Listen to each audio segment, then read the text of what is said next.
My name's Jordan. I've been awake for about half an hour and I am acting up. Hello, my name is Megan Alderson. Oh, my brain, I don't know what else to say. Fuck, what did I say? I watered my plants today and I'm acting up. Did you do that while I was asleep? No, I did that whilst you were walking around the house. I wasn't paying any attention to I what was you were literally, doing I think I watered it right in front of you whilst you put your headband Megan, on. for at least the first 2 hours of the day, you actually I did just have can't to. expect anything I went, from rise me. and shine, Matt's going to be coming soon. I Who's was Matt? on this sofa like... But yeah, I've just said their names. So. Megan and I have seen each other so much this week. There There's will be nothing no to introduction to this podcast. We have nothing to say to each other. It's a boring The life vibes are out getting a here. bit aggressive between us. I think we've got slight cabin fever, which is why we keep bringing guests in to ease the tension. And talking of guests, who do we have on today? I'm Matt. It's my first ever time on a podcast, and I'm acting up. Yay! We're Right. taking everyone's virginities. That's what we're all about here at Acting Up. So I think I've spoken about Matt. I've spoken about Matt a few times, but I always say how I know Matt. This is the Matt. This is the Matt. Matt, do you have a last name?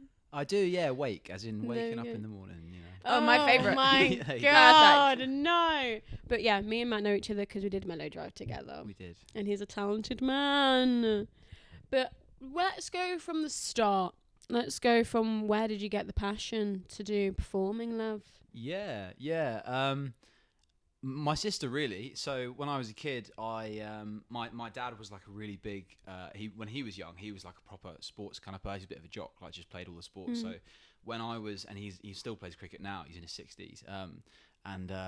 So he's always played cricket all his life. So I kind of naturally just did that. Was like my thing as a kid. I played cricket with my dad, and he actually like coached our like kids team. And I got to that age where everyone kind of starts trying out for county and district and whatnot, and everyone starts getting kind of good, and I like really wasn't. So Oh shit. so I sort of said to I really enjoyed it, but yeah, I wasn't great at it. And I said to my mum, I was like, I'm not sure cricket's for me. And she's like, that's fine, but like you should probably have a hobby. And my sister was going to like this sort of drama class at the time. So she's like, oh yeah, why don't you go and try the drama club with your sister? Yeah. And I was like, yeah, cool. And I did, and it was really sick. I Yeah. found my passion. Just to be clear, just to rewind for anyone who's thinking, context please. Matt played opposite Megan, so you guys were like we were you lovers. were in it together. Because you can't just be like, we did Mellow Drive together, because we're getting like half the cast and crew on. It's like, okay, you did Mellow Drive together. Was he in the film? Was he holding the boom mic? We Matt's need an to give actor. context. Matt's an actor. All right. Matt is an actor. You can't assume the audience knows anything. Well, they should actually, because they should listen to all the podcasts and then they'll know. Okay, well, there's a context for That's what I'm anyone who saying. also was like, What is this? maybe man? we should be explaining things as we talk about them. So yes, Matt is an actor. Sorry, Jordan. Drama club. Yeah. And that the rest is history, really. I mean, And Yeah. here you are. yeah. Did you go to drama school? Yeah, The big I one, did. the big conservatoires. I did, yeah. So yeah. I mean, I guess after like maybe I was kind of 12ish, between 10 and 13, Yeah. when I sort of started doing the drama club with my sister, and then it was like really fun. I played a lot of music at the time as well, so it was kind of quite a sudden, like a quick. Suddenly, I was like from doing cricket, kind of just because it was like the thing to do, like it's just what I kind of fell into as a kid. Suddenly, I was playing music and acting, and it was like, oh, cool, this is actually something I really do enjoy. Yeah. So I kind of did that throughout like my whole teens, and then I was lucky at I went to like a really ordinary secondary school, but we just by chance we had like a really great drama department, and the head of drama there was like wicked, and she was good. she was. We had 3 drama teachers, 2 of which had been to drama school. Oh my god, the fact you had 3 is crazy. Yeah. I don't think I had one. It was really sick. Yeah. So they took it serious. They took it seriously. Yeah. They knew what they were doing, and the head of drama. So we had a school play every year, and at my secondary school, like weirdly enough, I feel like you think about drama in school, and it's kind of like the kind of like dorky thing to do. Whereas at my school, it was like quite. If you got into the school play, it was quite cool. Oh wait! You're a love cool that. guy. You were that literally was like my redeeming feature. You were at High School Musical. Yeah, I was a mess the rest of the time. No, it was. So this head of drama, she was so good, and she made sure that there was one school play every year, and it was always like really cool, like wacky plays that like maybe if you're into theatre you've heard of, but if you weren't, like you might not have done. So well, I say that she kind of did one year, she did something kind of well known-ish, and then she'd do something really quite wacky, and then well known and wacky, and she kind of alternated to keep people interested. And you could only audition from year 10 upwards, so year 10, 11, 12 and 13. Oh. So it was almost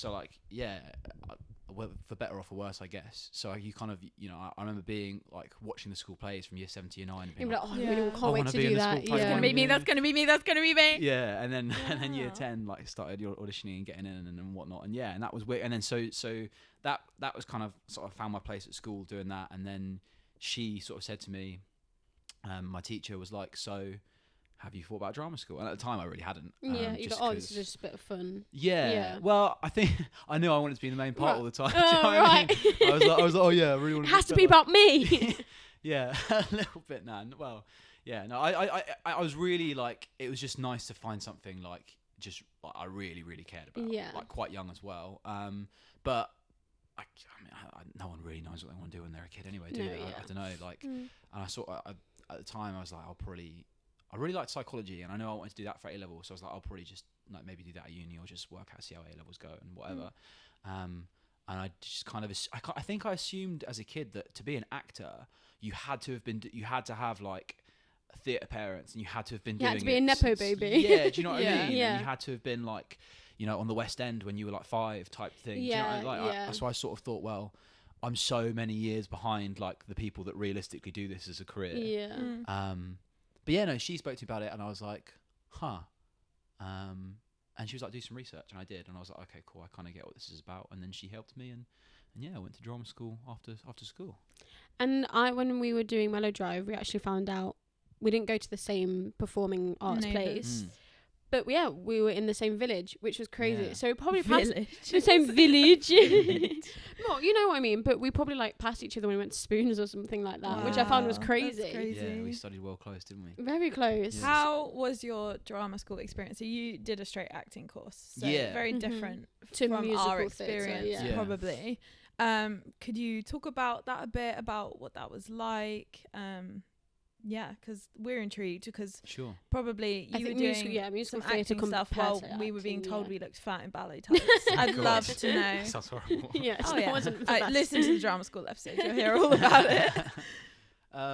Yeah, it was. It's funny. Like I think my relationship, like the longer I've been out from it, I look back on it so differently. Like year to year. We always say I that. mean? Like sure while you're in it, you're kind of like conditioned to just be like, yeah, this is normal. This is fine. Yeah. And then this you is come my out and you're training, like, wait. Yeah. What? Yeah. No, I hear that totally. I think I mean, like in a nutshell, it was wicked. Like I really loved it. Yeah. Like, and I think I've met quite a few actors like since like just working that are kind of like, oh yeah, drama school's kind of rubbish, isn't it? You get out and like I know a lot of actors that say they were a worse actor coming out of drama school than they were going in. I've And not I'm heard like, of that. Oh, that's crazy. That's but I definitely don't not think the we case, would yeah. hear that, Megan, because we do so much that's like dance and singing and any of the other stuff, like aerial arts and stuff like that. They're not really subjective skills like acting is. So like people don't really come out of musical theatre courses saying that they're overall worse, because you kind of can't be, because like with the course that we were doing, you can't replicate that outside of drama school. You can't replicate unless you have millions of monies. Sure. You can't replicate having all of those classes and all of that training from all of those teachers in skills that are objectively you're good at it or you're not. Sure. You can do 4 pirouettes or you can't. You can climb up silks or you can't. You can hit that high note or you can't. Like, and that's kind of what we're trained to do, is those like objective skills. And then obviously acting comes into it, but acting for us was very much to serve the other skills that we were learning. I think, I definitely came out worse at tap, but that's a whole story. But like, I think for us it's different because but I just mean like I've not had I've had conversations with actors, but I've just never heard them say that. So it's quite interesting to hear that everyone obviously has different experiences. Yeah, I mean, I guess obviously that's like by no means the majority. It's just I've been quite surprised to like come across that kind of opinion as well. Without doubt, like I'm a better actor like because of drama school, like for sure. I really enjoyed it. I think for me, like the kind of the busyness of it and the how full on it was like really worked. Like I really could. I was, you know, it worked for me. I really enjoyed that. Yeah, I mean, what more do you say? Really, like it was really was wicked. Like I had such good teachers. Yeah. A lot of whom had done some really great stuff in the industry. So you had a good relationship with your teachers. That's for sure. I mean, ups and downs. Yeah. Obviously. And it's funny. Like in first year, oh God, I remember getting there and being like, every tutor is God. Like every teacher is like. Yeah, like, you do look up to them. You want to impress them. know, Yeah. Right, and then as you go, you kind of. You learn a bit more about yourself and about the work, and you kind of start to understand the industry from a distance. Yeah. And you develop a bit more of a healthy kind of relationship with your teachers in the sense of it's like, okay, I don't think everything you say is gospel as much as maybe I did at once, and that's a good thing. Yeah. Do you know what I mean? Because you can start 100%, to like alter your approach to the work in a way that suits you. Yeah. Of course, COVID comes along halfway through, which was a bit nuts. Yeah. So that threw everything out of whack. I do feel that did hold us back. Like, and I do feel like I probably would have developed skills better had COVID have not been a thing. No, 100%. But Yeah, like, I mean, there was, you know, I think I've spoke to some people. I know some actors that were like really angry about how the way in which their institution handled COVID. To be honest, ours, yes. Yeah, we. Yeah, was it? Did you guys not have an easy ride with that? I mean, no one did, right? But like, was it? Yeah. Like our showcase was fucking. We didn't have an agent showcase pretty much. And I think when COVID first hit, we, you know, it was like right before the Easter holiday. Right. So we had the Easter holiday and we didn't hear anything from the institution. Yeah. But then it just kept going and kept going and kept like, going. And we were all going, when are you going to like get in touch about like what classes we're doing, about like any of the projects, any of our like things we need to get our grades, and the time just kept sort of ticking. And eventually they did obviously come forward and be like, right, here's a full timetable. But there was just this big gap where we were all kind of like, we were like zooming ourselves and doing classes ourselves. We came up with our own timetable to teach each other. So everyone taught what they were the best at. So I think I did an exercise one at one point. I ran like a daily ballet class for everyone. Was that like in collaboration with did the college No, know you this were was doing completely that? independent. Because we didn't hear told anything. them because we, to some of the teachers, we were like, when we ended up coming back on timetable, we were like, oh yeah, no, like we have been trying to still train, especially, you know, with like dance and stuff. Like, they were like, what are we gonna do? Fair play to you guys for cracking on doing that. That's I mean, not everyone joined in, but when we had the chance, because it was like, I want to just be sitting around doing nothing. But obviously, when it was the showcase in third year, just shambles.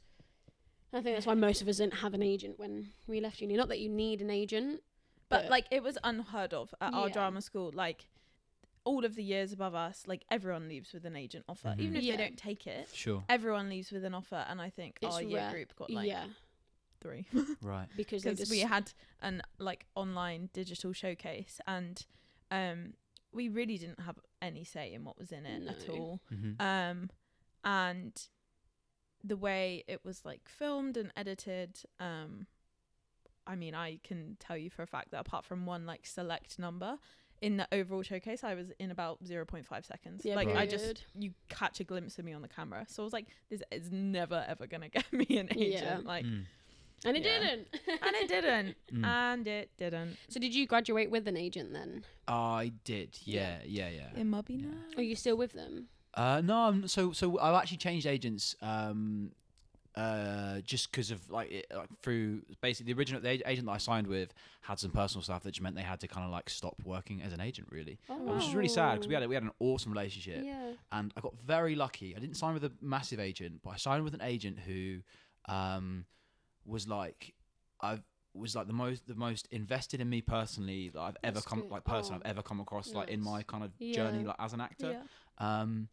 And it was a bit wacky, like, 'cause I didn't really expect it, but he was like, oh, you know, he sort of saw some of my stuff, we had a meeting, and then he got me my first gig quite early. He came to see that, and we sat down for a drink afterwards, and he was like, nice. yo, like, I am really invested in you. Let's do this. Like, this is the long game. We're in this together. I was a bit like, whoa, like, it was really cool. And then later down the line, again, through just completely like bizarre, you know, random life stuff like that kind of happened to him, he was like, look, I'm really sorry, like, oh no, I've got some stuff I need to sort out, so he had to kind of step away, which is a shame, but like, we're still in touch. You, That's the problem then. Yeah, do you know what? I think he thought, I've blown this guy's ego up by telling him I really like him. and now he's a dick. No. He was a diva on set, so... There you go.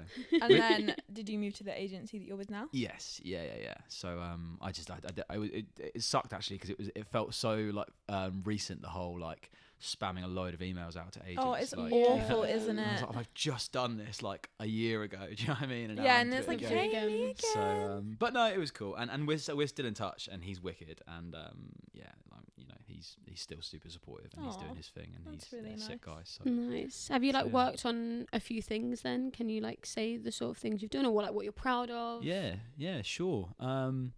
It's been. Do you know what? Like I've live post drama school. I've really loved, and I'm a better actor now, like way better than I was when I finished drama school. Like, yeah, well, nothing's more valuable than experience. Sure, like without doubt. And again, this is so cliche, right? I know everyone says this, but like, my God, you learn so much more doing it than you do training. 100%. We've had so many people go, I know this is like cliche, I know it's cringy. It's like, it is, but it's so true. Yeah. Everyone says it because it's the true, case. Yeah. It's been a really fun time. And again, because you're older, right? Like, you're just more comfortable with yourself. Like, I've listened to your guys' episodes, right? You've discussed like drama school's a mad time for your sense of self, right? And I think you're just a bit more secure in those years afterwards, when you kind of got a bit of distance from it. You're working intermittently, so you're not kind of surrounded by it all the time. Yeah, and I think people have the similar stories, so it's like, okay, it wasn't just me. Yeah. You can have the conversations with other people and exactly be like, okay, we're all on the same boat, more or less. Yeah, you don't feel like you're someone that got it wrong, or was like, I totally agree. And because of that, because you have a more sort of settled sense of self, you can do better work, right? You know, your relationship to the work is healthier. So yeah, I mean, I'm definitely like more comfortable with myself as an artist. I'm more proud of my work now than I was when I graduated, which is wicked. And yeah, I mean, I've not done anything like that's like massive. Like, I've not sort of been on TV or anything. That's fine. You're talking to two people who literally, we are disgusting. We started this just podcast an audition. To do something. Yeah, but I love what you guys say. Like on your episode, you know, if you're doing it, like I listened this morning, and you guys both say, like, you know, constantly, like, if you're being paid to do the thing you love, like, oh my God, that's so special. It's the best thing in the Like, world. it really is. Yeah. No matter how big or how small it is. Yeah. No, I love that you guys put that out. I think it's important. But no, I've worked pretty consistently, and I'm really proud of that. And I've had a really fun time doing it. So yeah, sorry, it's a really long-winded answer. You asked me what I've been doing. No, this podcast is all about long-winded answers. That's what we're here for. You need to tell you what you'll talk about, your passion and everything like that. What are you proud of that you've done? I mean, obviously, consistency is an incredible thing to be proud of. Like, 100%, that is, you know, people dream of a relative sense of consistency. But with the actual, like, body of work itself, like roles or, like, you know, art that you've made. Or even, like, one moment you're like, oh, like, my younger self would be so proud of me right now. Yeah. So I've mostly worked in theatre, but the thing that I'm kind of like most proud of, which is weird because, you know, so I think in acting, like in just as a performer, you kind of the jobs that you get are based on other people validating your work, right? Which kind of sucks. It's just the nature of the industry. But the thing I'm most proud of is, one of the wonderful things that they do at the drama school I went to is they teach in second year. They start teaching you to make your own. You start doing lessons on making your own work. What? Start doing self-generation work in second year, and then in third year they do a whole module on it, which I think is wonderful. That's so amazing. It's quite new. So I think we were maybe the second cohort in my school that's a good idea though. And I hope it spreads. Because those lessons were awesome, and me and some mates from my year made a show for like our like self-generation module in third year, and then we put that on at a theatre in London in 2022, and it was like, it's not the longest run I've done, it's not the biggest show I've done, but like, it's without doubt the most thing I'm like most proud of, because it's like, oh my God, I remember talking about this idea over a pint in a pub, and now it's like this thing that we're doing, and it's like we've you know, put our blood, sweat and tears into it, and like doing it was the most special, like, rewarding thing. Especially, you know, you become so much, you know, when you take something from literally an idea, you then write it, you go over the script a gazillion times, you rehearse it, you do all the marketing, you like work out what it takes to actually get something put on.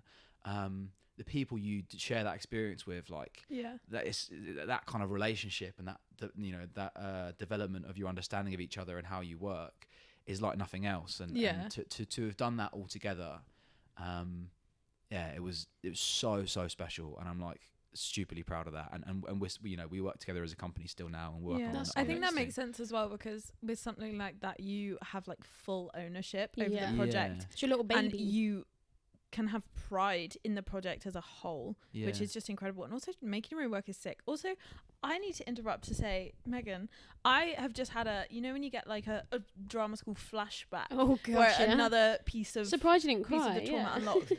Remember, our dissertation at drama school, we had to do a 20-minute cabaret. Our dissertation had to be a cabaret, and we had to get in partners to do it. So Megan and I partnered up, and we were going to make a cabaret. And I think, we had spoke about our common interest. No one will be surprised to know that we were going to talk about like folklore and fairy tales and make something out of that. Like, obviously it was going to be a piece of epic fantasy, but Megan and I had planned to make this piece of work together. And like, this was before like you actually start the project. They were like, by the way, guys, this is what you're going to be doing for your dissertations. You will need to be in partners. Here's a brief idea so you can start getting prepared for when we do it. So Megan and I were going to create this like piece of work together. Yeah, cool. And then COVID like re-happened, and literally one day we all went on Zoom, and they were like, hey guys, so because obviously we don't know how long the lockdown will last, you're starting your dissertations today, and you're on your own. And that was it. We started our dissertations that day. We had to like our cabaret by ourselves in our room. Mine was so bad. But I didn't know what else they wanted from me. One of the pieces of feedback I got was like, you created this world where like anything is possible, anything is imaginable, but then like you didn't really like use that. And I was like, well, that's because I wasn't in this world where anything was possible and imaginable. I was in my own living room. There were 3 cats running around. And also, like, I put in my, like, in the writing, I was like, I want to have a projector. In this part of the show, I would have a projector projecting things over my body. I couldn't even afford a projector because they're fucking expensive. Okay, I know you can get little cheap ones, but, like, I was fucking poor at drama school. I was, like, not able to eat a lot. And also, hey, that was really useful because obviously didn't want to eat a lot at drama school. Never mind. And so I would like I tried to like digitally make it, and I got like penalized for that as well. I was like, guys, I literally could not afford a projector. In my feedback, they were like, it literally looked like you didn't want to be there, Megan. I went, period. Babe, I didn't want to be on this earth. I was like, you were so filming myself. I was like, in my damn, and like it really came across the screen that you're correct. I did not want to be doing this, but thank you.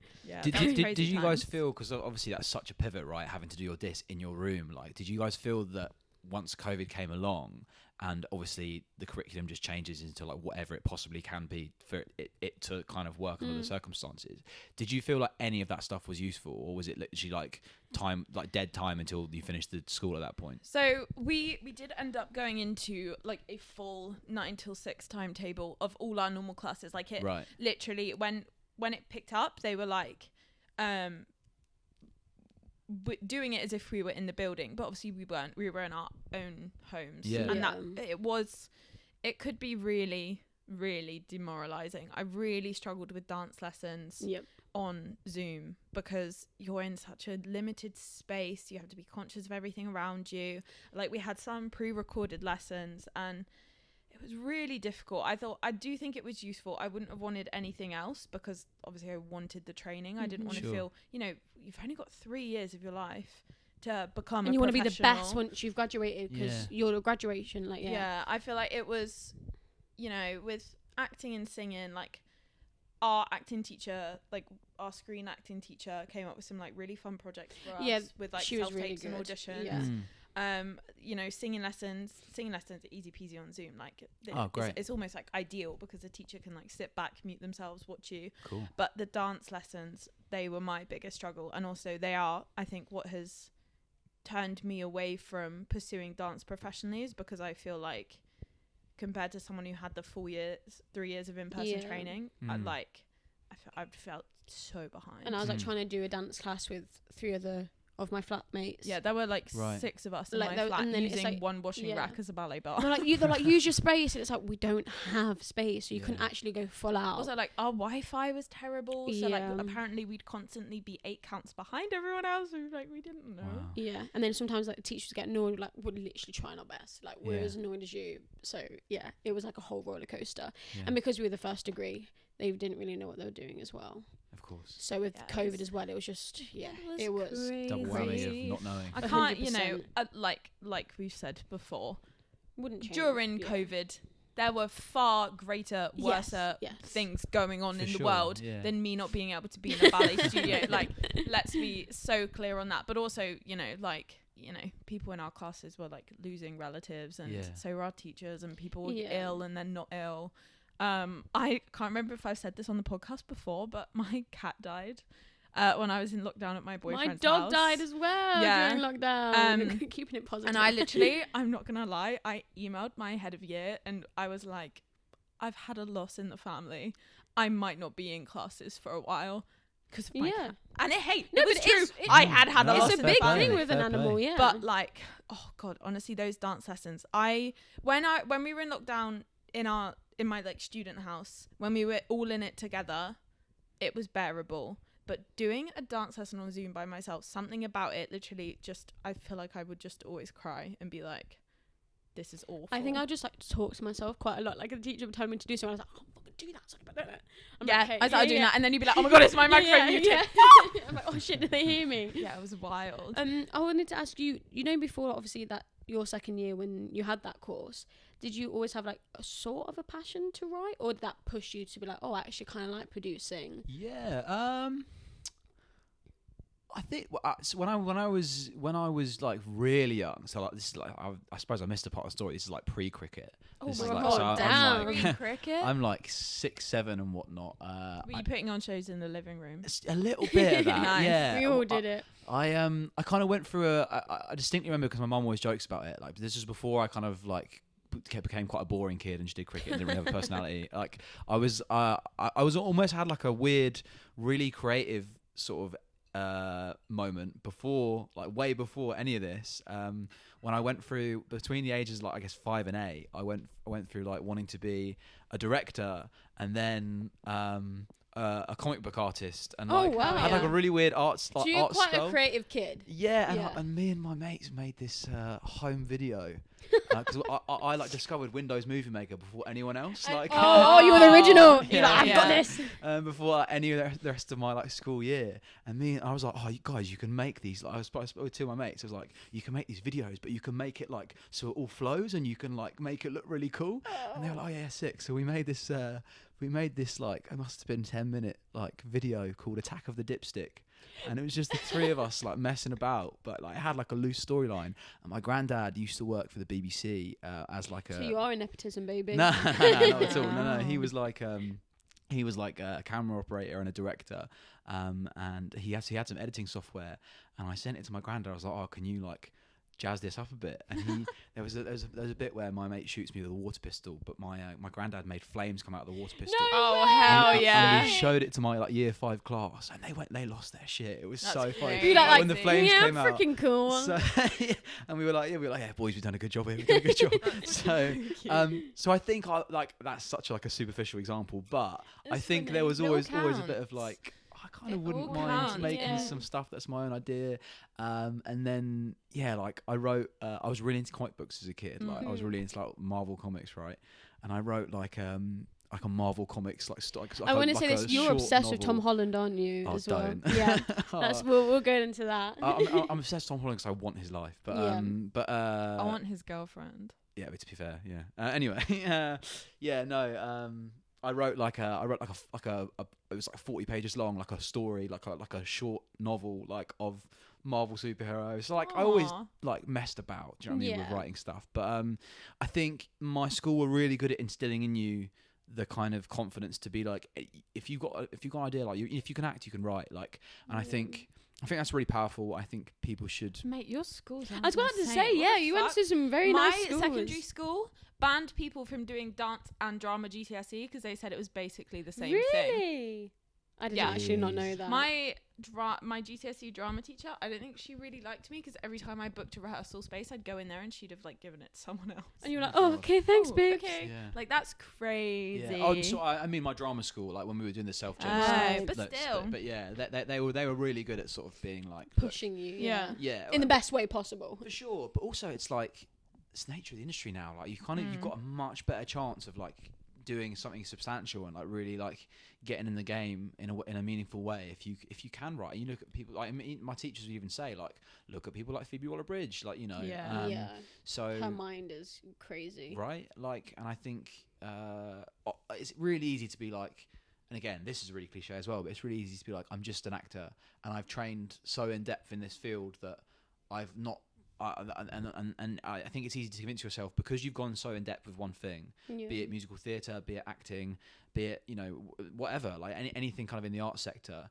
It's really easy to be like, well, I've invested all this time in this one thing, so I couldn't possibly do this other thing because it would take the same amount of investment, right? I think I definitely went through a thing of, well, I can't write because like I haven't spent all the years that it would take to write. But it's like, well, it's understandable way of thinking, but at the same time, like so much of what you've learned is transferable, and so much of it's holistic anyway. Like if you're an actor, it's up to you to understand how stories work, to understand how character development works, to understand, world building. That all, we always talk about how like creatives, there's never just one thing they do. No one we've ever had on this podcast who is a creative has ever just had one thing to talk about. Like I just don't think it's possible for us. Like, I do think it's slightly drilled into you, like, especially from drama school. They love to drill into you that every spare minute and every spare, like, penny that you have should go back into that one skill. But, like, no one is that, like,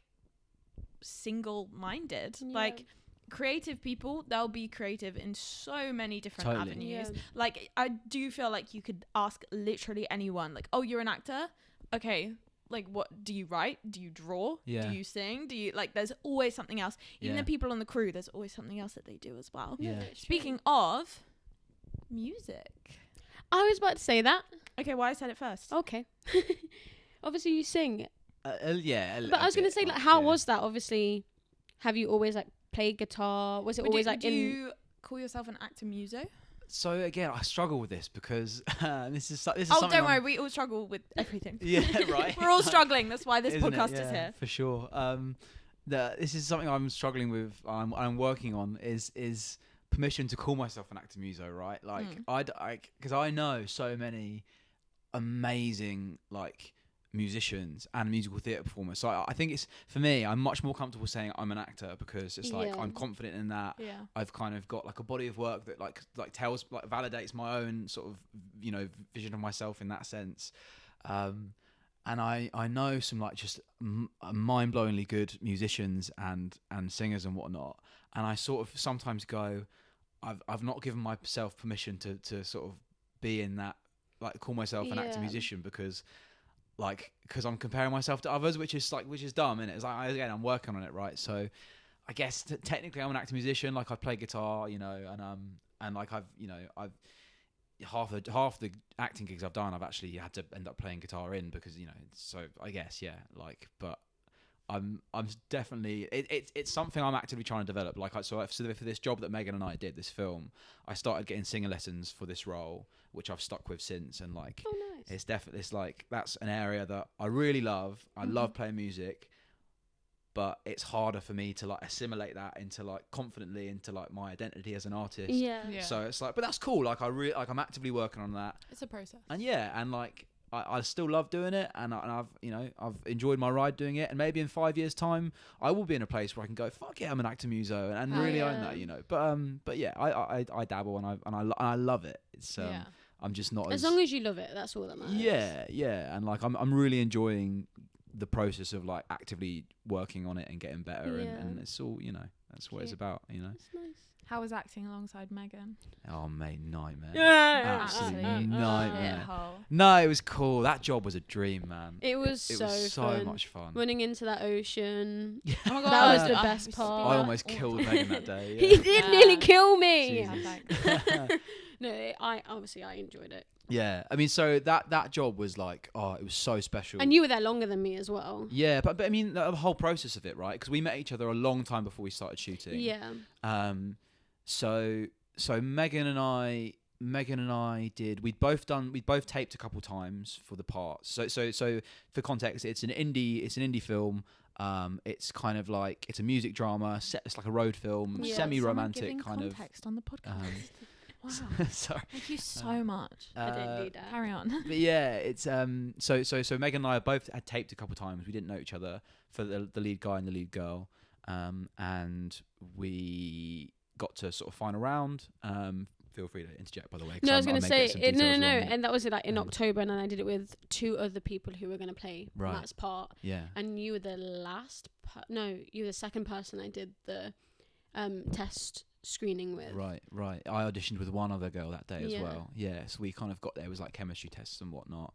And we found out the next day that we got the roles. We did, didn't we? Yeah, quick turnaround. I was like, thank fuck, and I don't have to like stress for a whole week to know if I've got the role or not. But we had to sing together in the audition, didn't we? We did. I had to sing with the other 2 as well. Yeah, which was scary, man. Yeah. As well, because like I'm gonna gas you up a bit now. Like I know you like whatever you say. Like you can fucking sing. Mate. Like, you're a proper singer. And again, like I can get by, but like I don't consider myself like a really strong singer. So it was intimidating. But like, and again, not to gas you up too much, because the last thing I ever want to do. But I do think we had a pretty good, we had a good connection in the audition, right? Like it was. Because Oscar went back to me. He was like, "How did you feel?" I was like, "Every single person was different," and like with you, it was easier because they had that flirty banter between the 2 characters.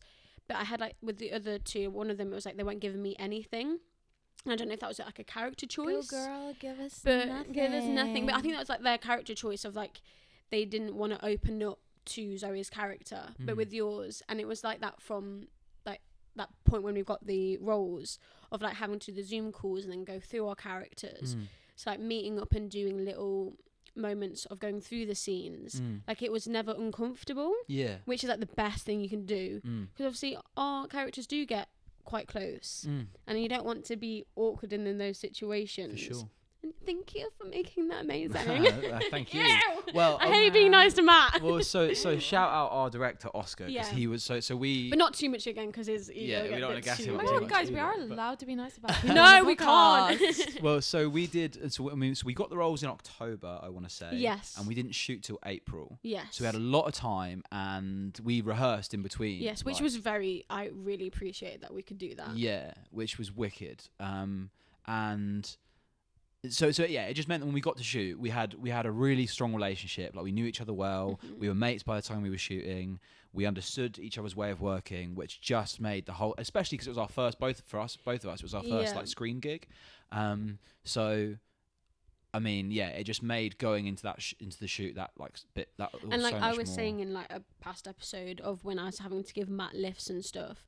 Like the conversations would go so deep. I was like, oh shit, I don't think I've really said this to anyone else. I was like, this is like therapy between me and you right now. So that was nice as well. This was included. Megan and I had the episode where we were talking about what we did.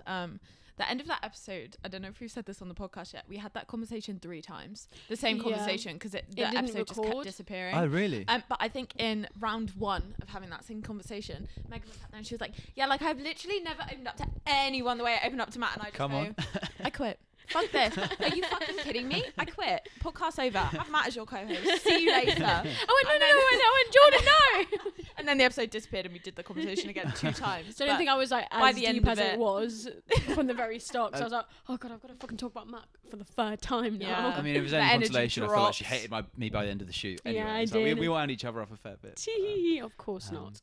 But no, so our director Oscar was like, so he cultivated that kind of atmosphere of, wanting us to really establish a relationship, wanting everyone to feel kind of comfortable and really invested. Because it wasn't even with me either. Like you had obviously had other people you had to have a bond with without spoiling the story. Yeah, but I mean, he is just you meet something again. We've all of us. We've only been in the game a little while, but you come across people, even as early as this in your career, where it's just like they just have like.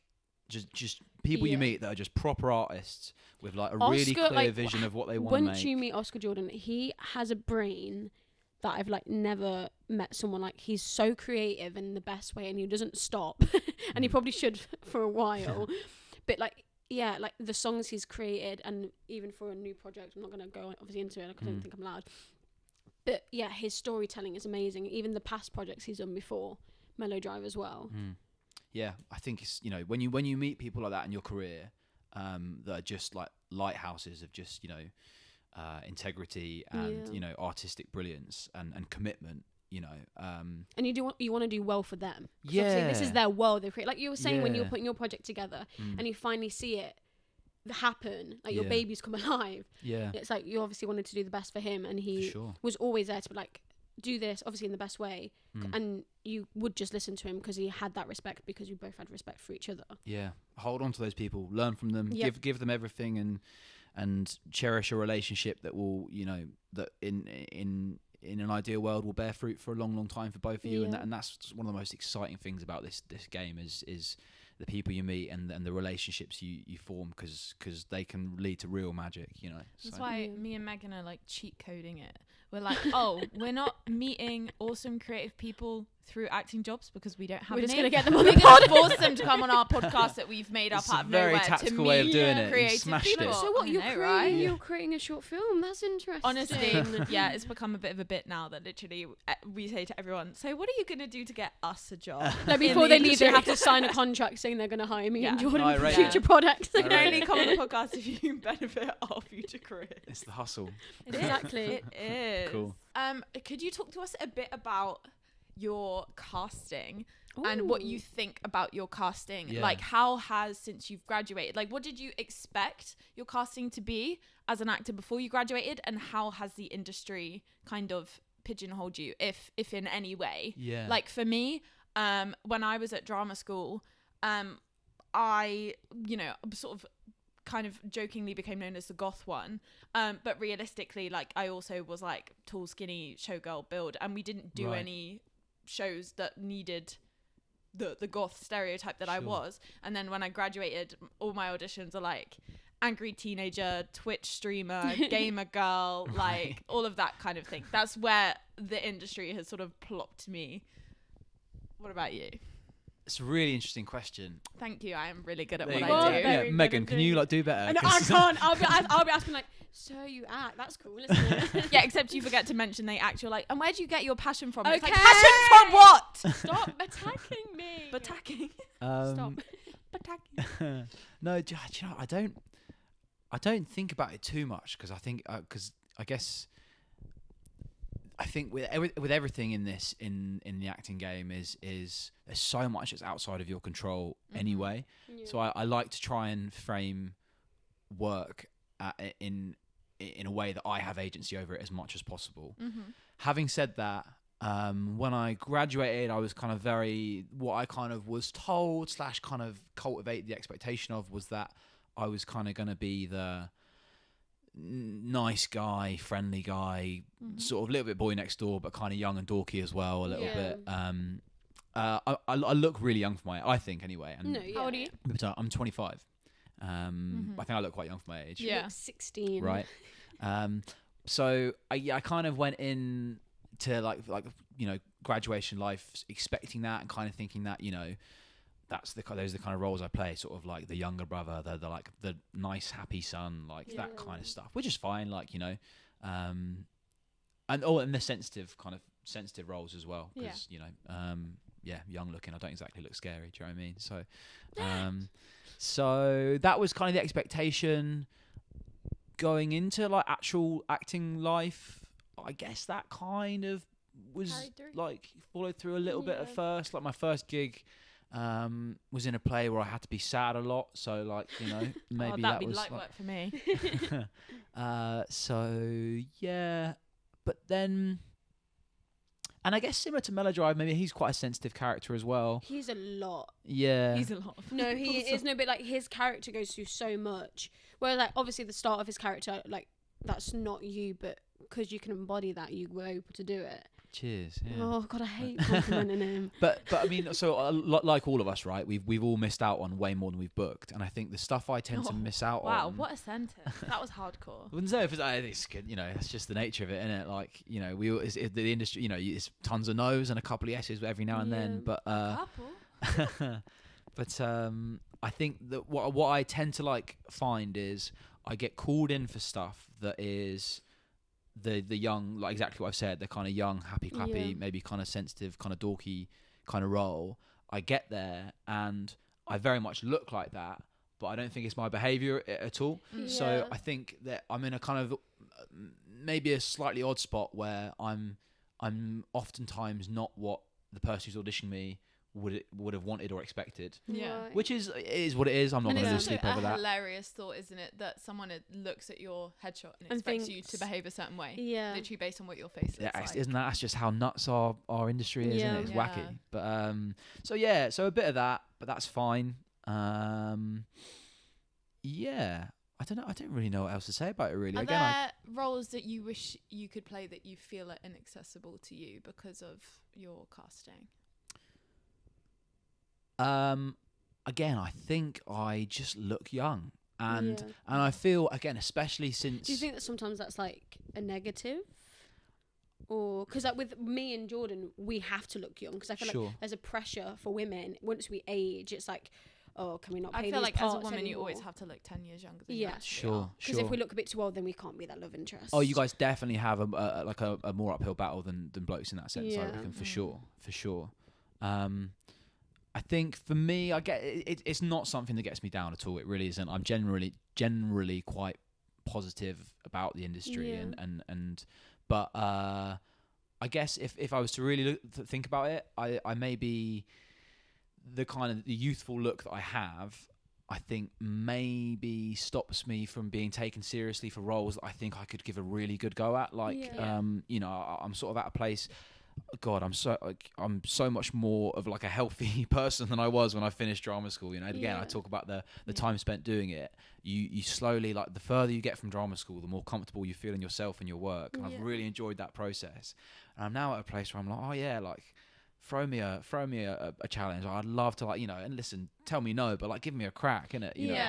And I sometimes think maybe I don't have those opportunities because I look so young. But again, I don't think that's something to lose sleep over and to get hat up on because my God, we all have that. As well. Yeah, but also there are some people that will, like, until recently, if you were a certain skin color, you couldn't get seen for like roles that you should be seen for. So I don't want to get caught. You know, I don't want to stop and the industry's never staying still. So, things that we have complaints about today just might not be issues tomorrow. No, hopefully. Exactly that. I don't want to get caught up on stuff I'm missing out on because there's no point in being negative like that.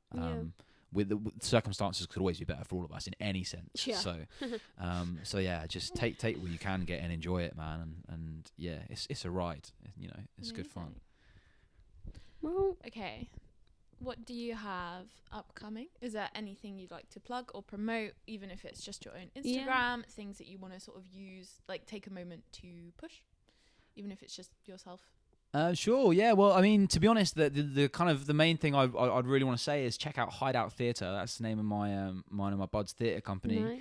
Nice. We spoke about our play that we put on earlier on, which we got nominated for an award, which was really nice. Well done. That was cool. We work with a company called Stoke the Embers, which Stoke the Embers is a creatives festival that's put on intermittently in a theatre in North London called the McQueen's Theatre. It's a space where creatives come together. There are panel events, showings of work. Last time out, Phoebe Waller-Bridge came and did a talk on our panel.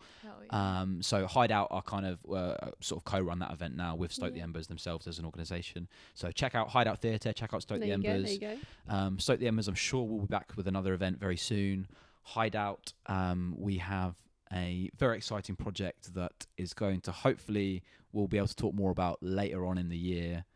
Towards the back end of this year, I think we'll be able to announce this thing we're working on. We're gonna have to have him back on the podcast. Oh, for fuck's sake, I don't want to see his it'll face be a few months down the line. Don't you worry. But yeah, check out Stoke the Embers, check out Hideout Theatre. That's it. Well, thank you, Matt, for coming on. Thanks so much for having me. It's been cracking. I hope you enjoyed yourself. I had a great time. Thank you. Good. Go on. I'm not going to stand up for this time because I'm too lazy. Thank you so much for listening to Acting Up with your hosts Megan Alderson and Jordan Skidmore. You can find the podcast on all your favourite social medias as @actingupthepodcast. You can find me on Instagram as @jordan.skids. You can find Megan as @Megan_Alderson_. Enormous shout out to our girl Jules, who did our graphic design, our little gesture clown girly parts. Jules is @those.who_try on Instagram if you want to send us an email about literally anything ever in the whole world. We are actingupthepodcast@gmail.com. We love you so much. Be happy, be healthy, be sexy. Boom. Bye. Bye.